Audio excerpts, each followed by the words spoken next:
Good afternoon, everyone. Thank you for coming out here, and thanks to the Technique team for organizing this.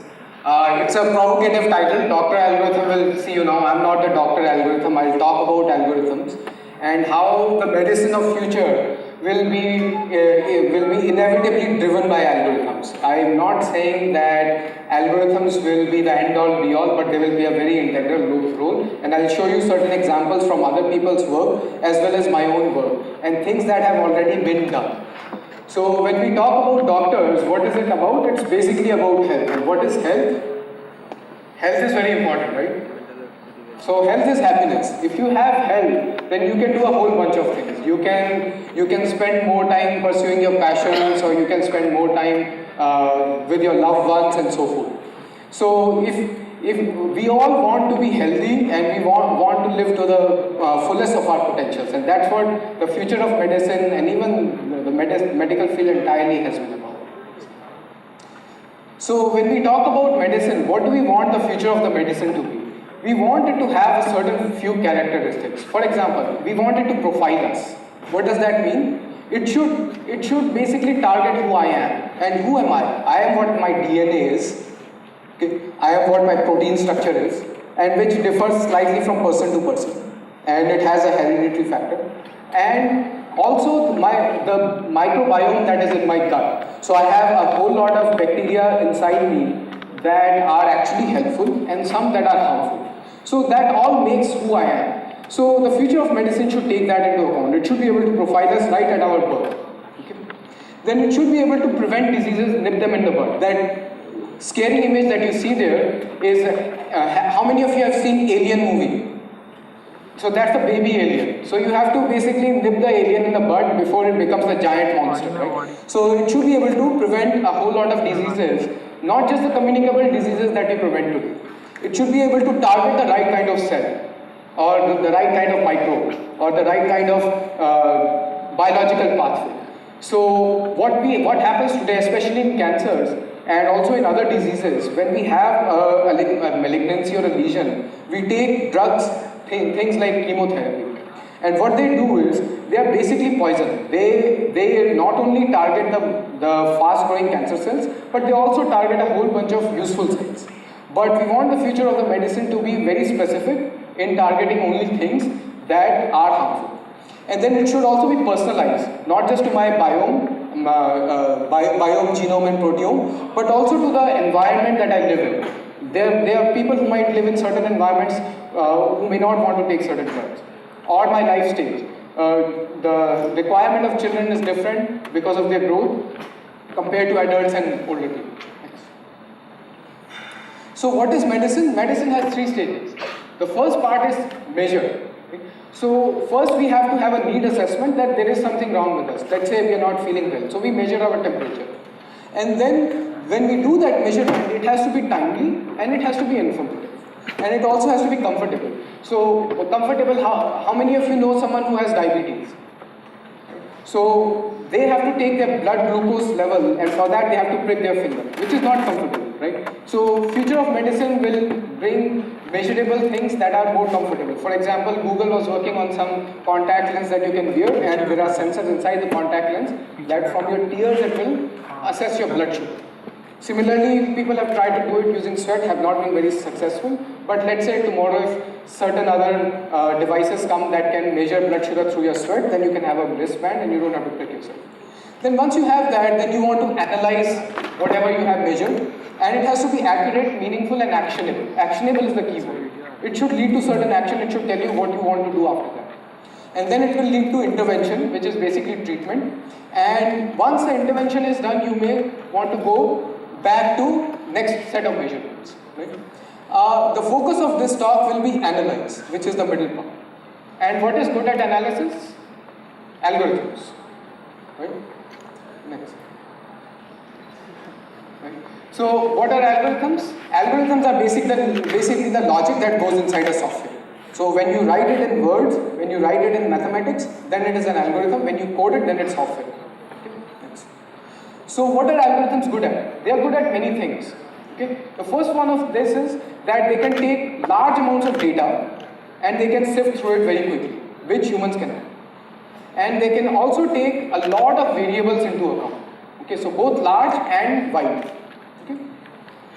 And then they can also find arcane associations that are not easy for humans to recognize. So if you tell them that these several variables might be important, find out the relationship between them, we can write statistical algorithms that will do that. And they can also work with uncertainty. So I'll give you a story first. Everyone recognizes this lady? Yes. Angelina Jolie, right? So the story here starts with Angelina Jolie's recent mastectomies and ostectomies. What happens is, there is a particular gene in our DNA. If it is defective, then it increases your chance of having both breast cancer and ovarian cancer. This gene was discovered in early 90s, and by mid 90s it was established that it is the link between increased risk of breast cancer. And within the span of 17 years from then, a celebrity decided to take a preemptive step. I don't want to inspire people by celebrities, but just giving an example. Took a preemptive step to get her breasts and ovaries removed because she knew that she had more than 80% chance of getting breast cancer and more than 50% chance of getting ovarian cancer. So these kind of genetic tests are now available in India for as little as 20,000 rupees by a company called Strand Genomics in Bangalore, Strand Life Sciences. And in the future, these tests will be even cheaper.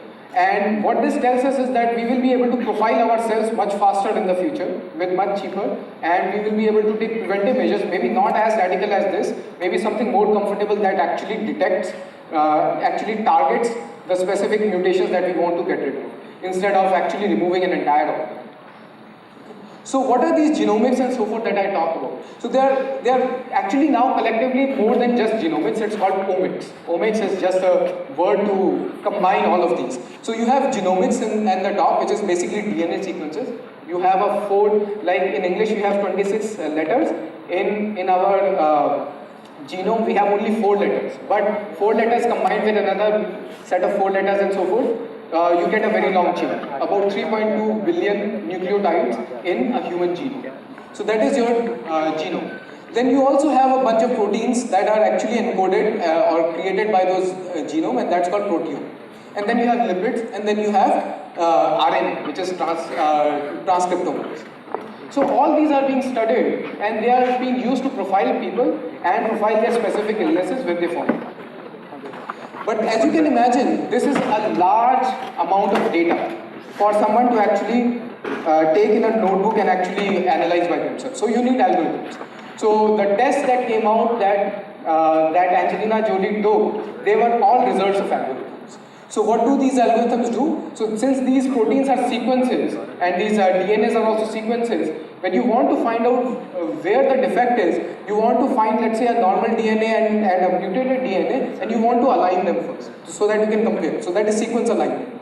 Then you can also do repeating subsequences. Which part of the protein or which part of the DNA is repeating again and again. And how it is getting substituted if there is a mutation. Mutation is basically chance changes in your DNA. Okay. And then also things like high dimension low sample size, HDLSs. These analyses basically find needle in a haystack. Now think of human genome again. 3.2 billion nucleotides in a DNA. From that, they have found one particular gene that causes increased likelihood of breast cancer. And guess how many people they must have studied for that? Not more than 1,000 people. Okay, so you have such a large, wide data, but only 1,000 patients to look at. So it's basically finding a needle in a haystack. So there are algorithms that do that. So that is the last part of it. So genomics would not have reached where it is without algorithms. But now I'll give you examples of other fields in medicine that are also getting benefit from algorithms. So here's another example. How many of you know about Watson? So Watson is a supercomputer developed by IBM. Okay. Recently, it beat human champions, not average humans, human champions in a game called Jeopardy. And that game of Jeopardy is basically a question-answer type game where you ask a question and it is in plain English.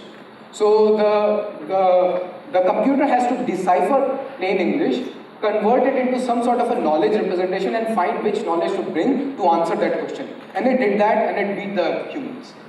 So now imagine if that computer had access to all the published medical research, and you asked it a question, and it could refer to that medical literature and actually understand your question and find you the relevant answer for that. So that is where IBM is going with that. The other thing that IBM is doing with that is, once a patient has an electronic medical record, now a lot of records are written by hand, but in many countries, 80% of them are electronically typed, so they go into a database. And in US it is 20%, in the Netherlands it's 80%, in India it's probably 0.1%, but it will all get there. So once you go there, now you have that natural language, which is English, written notes that are available for the computer to mine through. Once it can mine through that, it can refer to that medical literature that it has access to and give you more accurate advice, diagnosis and advice based on just natural language, without actually having to looking at even more granular data like genomics and so forth. Here's another example of a recent algorithm that was published in 2011 by Andrew Beck. He was working in Stanford University, now he's in Harvard Medical School, and he's one of my collaborators in research. I took some advice from him. So what he and his team did in 2011, they took two sets of patients, right? So these are patients who had breast cancer, and their biopsies were taken when they were first diagnosed with breast cancer. But these biopsies were taken more than 5 years ago. And today they knew which patient is alive and which patient did not survive. So they divided them into two groups, those who survived after 5 years and those who didn't survive after 5 years. And they took their biopsies. And then using image processing algorithms, which I will discuss in a little more detail, they actually extracted different tissue compartments and then features from those tissue compartments and compared their features. Some 6,000 features from this type of patient and 6,000 features from this type of patient. Again, these are only few hundred patients each, so it's a high dimension, low sample size problem. And when they compared these, they found the features that are very predictive of survival after 5 years with breast cancer. And that is what pathologists also try to do when they grade cancer. But their model is much more accurate than a pathologist, because they actually look at the survival data. Not only that, they actually found features that pathologists are not trained to look for on a regular basis. So for example, in the tissue there are glands, and then there is connective tissue which holds the glands together. The cancer starts in the glands, and pathologists only look at the glands. Some pathologists think that there is some problem in the connective tissue that can be more predictive, but they actually showed it using data.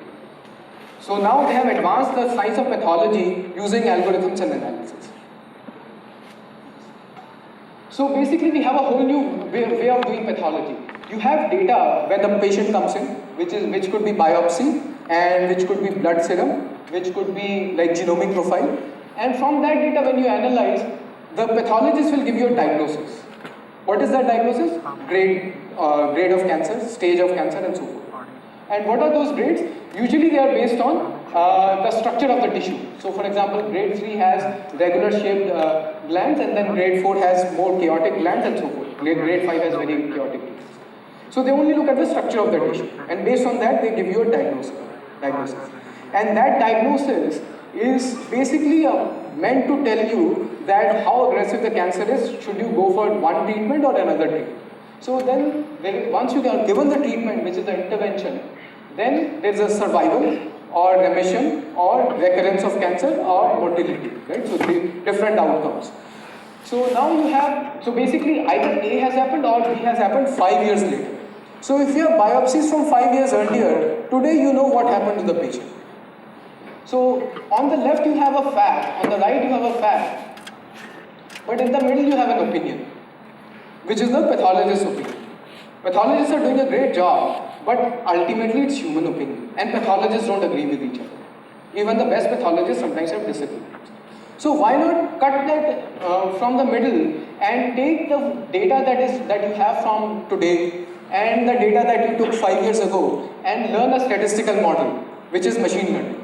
Okay. In a nutshell, what machine learning is, so let's say you are looking at two things in a biopsy. You are looking at the radius of the nucleus, whether the nucleus are plump or not, and whether the gland is big or the gland has shrunk. Okay. So based on these two factors, so let's say the blue ones are the ones that had good outcome after 5 years, and the bad ones have the red ones have the bad outcome after 5 years. So machine learning is finding these sets of rules that will tell you which variables will predict a bad outcome versus good outcome. And not with two variables, but with thousands of variables. Okay. So basically we are going beyond human. We are not mimicking a human expert anymore. A human expert will give you cancer grade. Pathologist will give you cancer grade. There are people who are doing machine learning to actually take the biopsy image and predict the cancer grade. But this will be only as good as the human is. Grade is not what we want. We want the outcome. We want the prediction for the outcome. So we are going beyond that. So this is beyond human now. We are going for outcomes. And now decisions are made on many variables. Andrew Beck and his team use 6,000 variables. I'll show another example in which we use 3,000 variables. But a human can keep in mind 5 to 7 variables. And these decisions are not subjective. You apply this algorithm here, you apply this algorithm somewhere else, it will give you the same result. As opposed to two different human experts who may not agree. And then even subtle features can be picked by these algorithms, which may not be accessible to the naked eye. And this can be based on many examples. Think of a pathologist. Their training and their entire career, how many patients do they see? Let's say they see 5,000 patients. An algorithm can learn from 10,000, 20,000, 100,000 patients. And it can be made to get better as we get data from all over the world and future data. But for that, what is required is that people cooperate, different institutions cooperate, and they share data with each other, which is not happening today, but the time for that has come. So I want to concentrate on these outcomes a little bit. So this is a study that I did in the last 1 year. And I was working on prostate cancer, not breast cancer. And our goal was that we had patients, biopsies from patients who had undergone a particular treatment. They had undergone a treatment called radical prostatectomy, which means their prostate was completely removed. But in half of those patients, the cancer came back in some other part of the body. And in half of them, it didn't come out. So our goal is to predict whether, based on the biopsy, we can tell that after removing prostate, whether cancer will come back or not. Okay? So what happens in prostate cancer is that if you go for a test and your blood serum PSA is high, then there is a chance that you might have prostate cancer. So then basically you go for a biopsy in which tissue samples are taken from different parts of the prostate, and then those are put on a microscopic slide, and when you see those pink and purple images, those are not the actual tissue, they are dyed tissue. They put some dyes on it called stains. So they stain it, and then you get that pink and blue thing. I'll show you in the next slide also, on the right. Next slide. So we had data in which half the people had cancer come back and half of them didn't have cancer come back. And they were matched on other things. They were matched on cancer grade even. So if there was a grade 4 person in which cancer didn't come back, there was also a grade 4 person in which cancer came back. So now we have taken that out of the equation. Grade cannot predict recurrence. We have created a data set in which we are forced to find information beyond grade. And they were also matched on other predictive factors like stage, race, and age. And for each person, we had 4 tissue microarrays, which are basically small biopsies. Next. So what we did was, we developed an image processing pipeline, which is basically a way of saying an algorithm with different steps to separate this tissue into different compartments. Next, please. Next. So basically, the purple that you see in the right is the glandular tissue, it's the epithelium. And the pink thing that you see is the connective tissue, stroma. So our machine has determined. And then you will see when I show you more details, there are blue things that are nuclei, cell nuclei. So we developed this pipeline, and these are different steps. The lines just show you the different steps that were there. Next, please. And different analysis that we did to separate epithelium from stroma. So what we did was we first marked all the epithelium and stroma, a couple of examples. By couple I mean, let's say, few thousand epithelium regions and few thousand stromal regions. And then we trained a machine learning algorithm to distinguish between epithelium and stroma, so that given a new biopsy, it can find out where the gland is and where the connective tissue is. Okay? So that's the analysis, and then it gives you that kind of a map. Next please. And then with certain other steps, we were able to find all the nuclei, which are the blue circles. Can you see them? And with other steps, we were able to even find the yellow region, which is the cavity inside the gland, where the gland secretes its fluid. And also, if you see the blue ones, there are certain blue ones that are enlarged, and there's a light blue circle inside it. Can you see? So those are basically nuclei that have enlarged, and then there seems to be a cavity inside it. So we were able to detect that also using the algorithm. So once we do that, we have all these different objects: nucleus 1, nucleus 2, nucleus 3, etc. Thousands of nuclei. Gland 1, gland 2 is hundreds of glands and so forth. And then we export a lot of features from them. What are features? So for a nucleus, it could be its radius, okay, its area, its eccentricity. Is it circular or is it elongated? Okay, so these are all features. So in total, for each patient, we exported 3,000 features. Okay, and now we have 200 patients in which cancer came back and 200 in which it didn't come back. Next job is to find out of these 3,000, which ones are informative, alright, which will tell you whether cancer will come back or not. So we did more analysis. Next one. Next one. And finally we got a model. What is that model? That model tells us, based on 74 variables, human can keep track of how many variables? 5 to 7 variables. Using 74 variables, it can give you, with more than 90% accuracy, it can tell you whether cancer will come back or not. This is beyond what doctors can do. But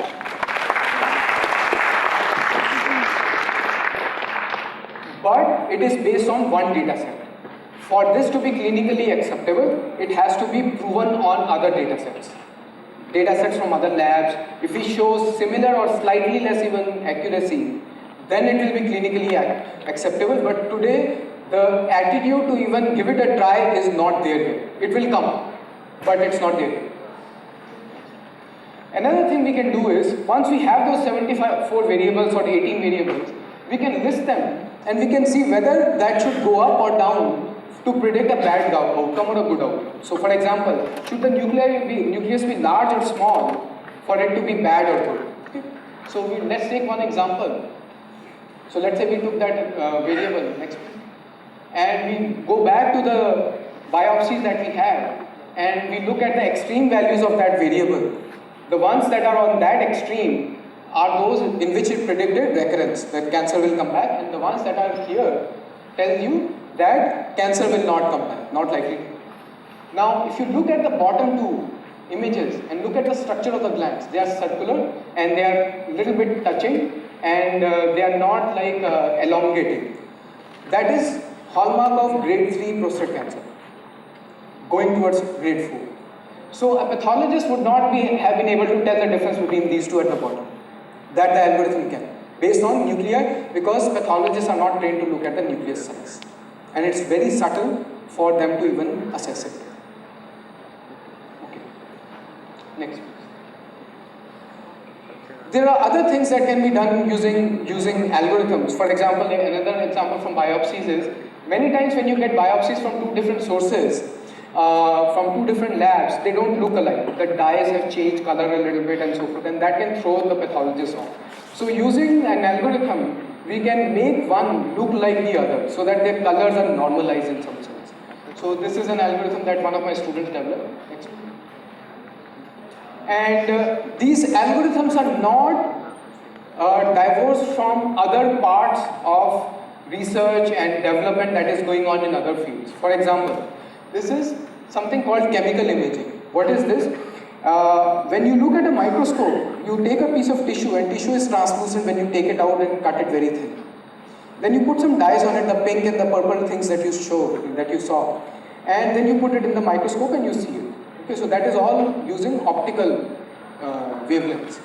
But it turns out that if you shine infrared light on it and you read the spectrum of the infrared light that gets absorbed and comes back, it gives you information about the chemical composition of the tissue. That is chemical imaging. There are other ways of doing it also, this is one of them.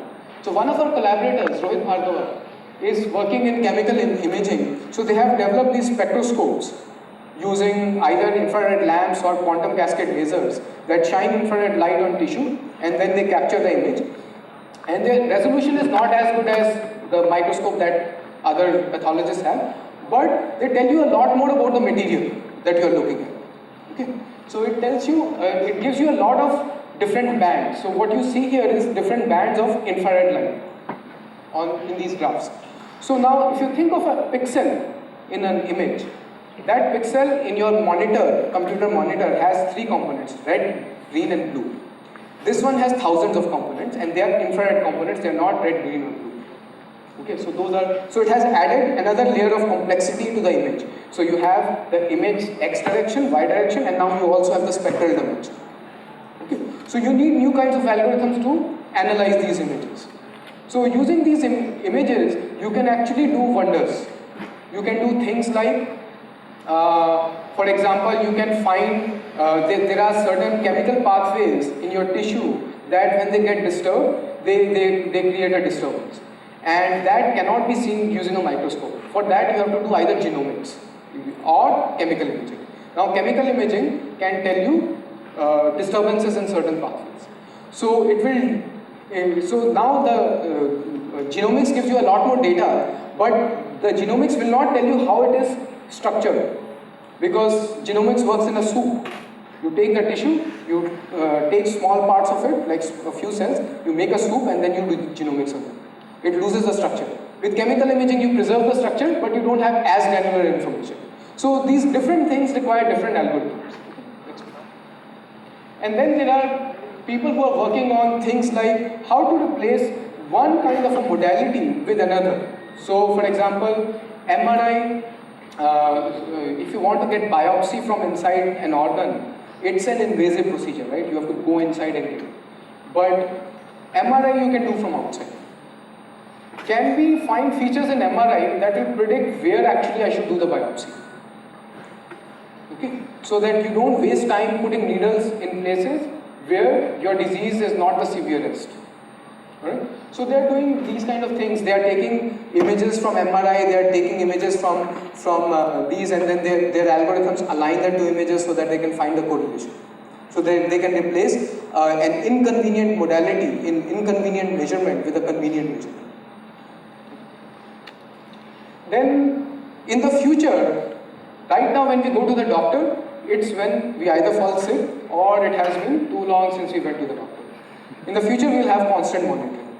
Everyone has heard of these Fitbits and so forth are already there, and then your heart rate monitors are already there. But in the future, you will also be able to measure other things. For example, probably there will be a device using some chemical technology that will be able to measure your blood sugar based on sweat itself, or maybe through your breath itself.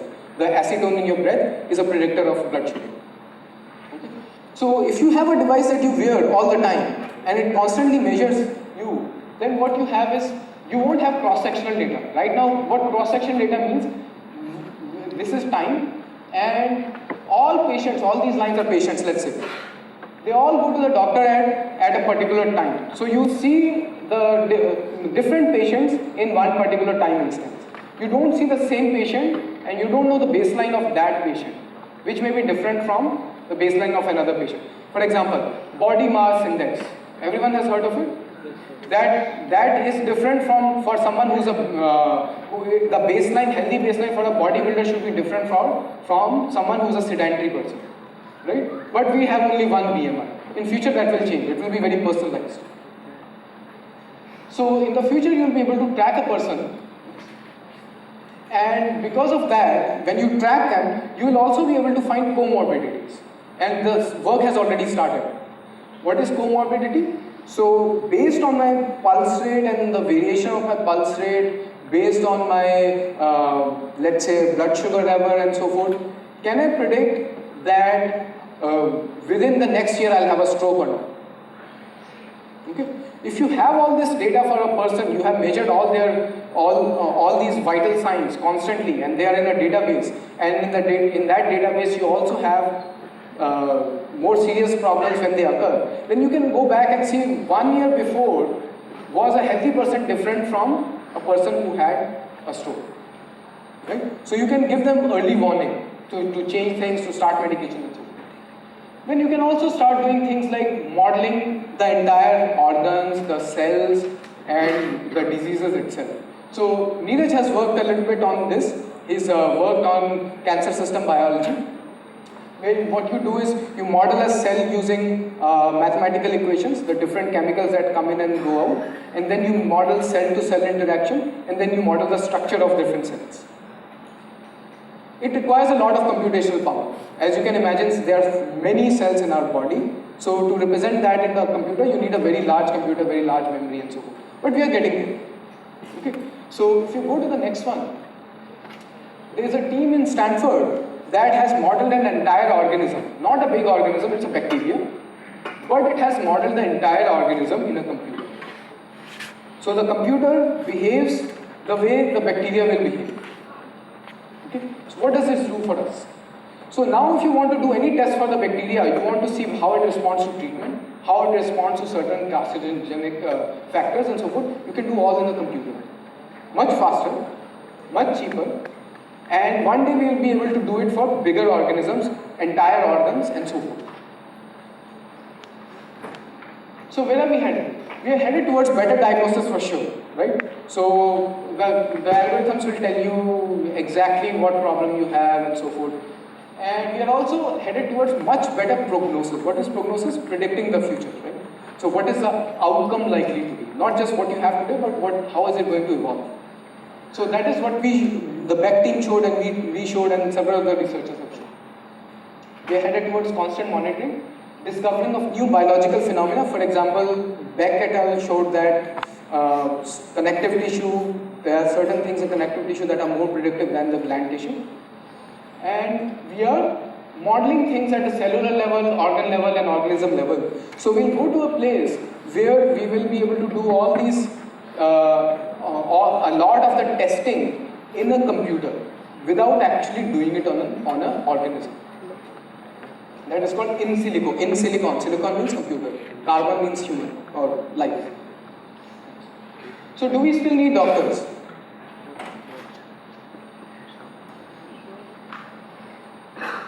Or just the algorithm will see you. So there are, and people have heard of Vinod Khosla? Yes. Right? He's a big venture capitalist in Silicon Valley. He thinks that 80% of the doctors will be replaced. I don't think so. I think what will happen is that algorithms will become an integral part of a doctor's toolbox. Okay, but there are certain things that algorithms are not good at. For example, if you train an algorithm to look at only a few things, it cannot build context of other things, it cannot even think that I need that information. Not today, maybe in the future it will. Okay? So that is a limitation of algorithm. It can go through large amounts of data, a lot of variables, but only the variables that you had trained it or designed it to look at. Okay? So for that, you will still need a doctor to think about, and you need a doctor to think about which algorithm to use. And how to use it, how to interpret it. So you will need a doctor, but the role of the doctor, the algorithm will become an extension of the doctor. Sort of like the lab technician of the doctor. Okay? But there are some challenges for this future. It looks very good, but there are some challenges. The first challenge is silos. What is silos? So those are, can you go back? Back. Yeah. Next. Yeah. So silos are what? These are big bins of grain. Okay. If you have rice in this and wheat in this, they don't mix. So those are silos. So what does silos mean here? That we think that mera beta engineer banega. My son will become an engineer, my daughter will become a doctor, whatever. So future will not be like this. Okay. You would be working with people of other disciplines. And that's how it should be. These silos have to break.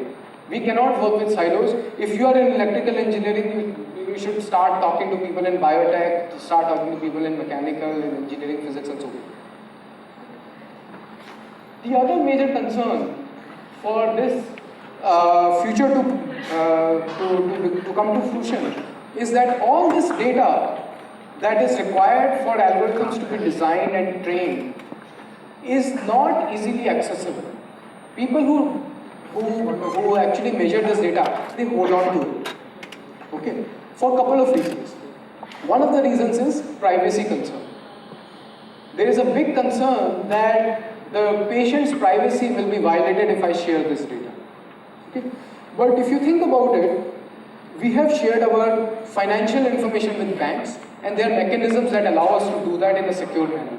Same mechanisms can also be applied to electronic medical records so that they are secure, and only the people who are genuinely using it for some research purpose or for other purposes, they are given access to. So it's not a problem that's not solvable. We have already solved it in finance. We can solve it in medical domain also. Next. Lack of trust in machines. Will I trust a machine if it tells me that I should undergo this treatment versus not, and this treatment is more radical? It will change. It will change, and it has already started changing. Think of LASIK. How many of you have undergone LASIK? No.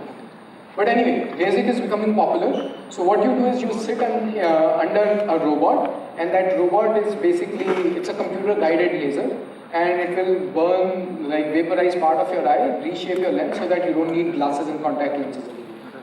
It's not a doctor that is doing it because it's so minute that a doctor actually cannot. Right? So we trust the machine to do that. To put a laser in our eye. Right? So if we show the efficacy of the machine or of an algorithm on case-by-case basis, this distrust factor will also start to go. And the last one is protecting your turf. What does that mean? People want to hold on to their data and they don't want to give it to others because they think their credit will become less. That is an attitude problem, and that there is no easy answer for it. Right? That you have to work with other people to solve that issue. You talk to doctors. There's also a little bit of a shall I say, God complex, that a machine cannot ever replace me. How can this be? No one is asking to replace a doctor. The doctor cannot be replaced, but the doctor's assistant can be made much smarter. Okay? So the message is that it doesn't matter which field you are in. You can contribute to medicine if you start to work with biologists. So biology, pathology, omics is at the center. You could be working in devices, which is different measurements, infrared spectroscopy, whatever that is. You could be working in robotic surgery, and all these nanorobotics that will go inside and look for pathogens and kill them. You could be working in chemistry, different kinds of reagents that you need that will do better measurements and so forth. Image processing, which I work in, and machine learning. You could be working in data storage, mathematics, or mobile apps. So a word about mobile apps. Now there is a mobile app that is available that if you download that and you have, there's also a small device available that you can put it in front of the camera and you can look inside the person's eye, and using that app you can find out if the person has diabetic retinopathy. Okay? So a lot of these things, and then a couple of our students from IIT Guwahati a few years back created an app in which there was like lines, and you had to find certain spots. If you couldn't find certain spots, that means you had some eye problem. So you were able to detect it within certain accuracy, not very accurate. Within certain accuracy, you could do it on a mobile phone, developed by students. So a lot of these things you can even start to do. So you have to start seeking out opportunities.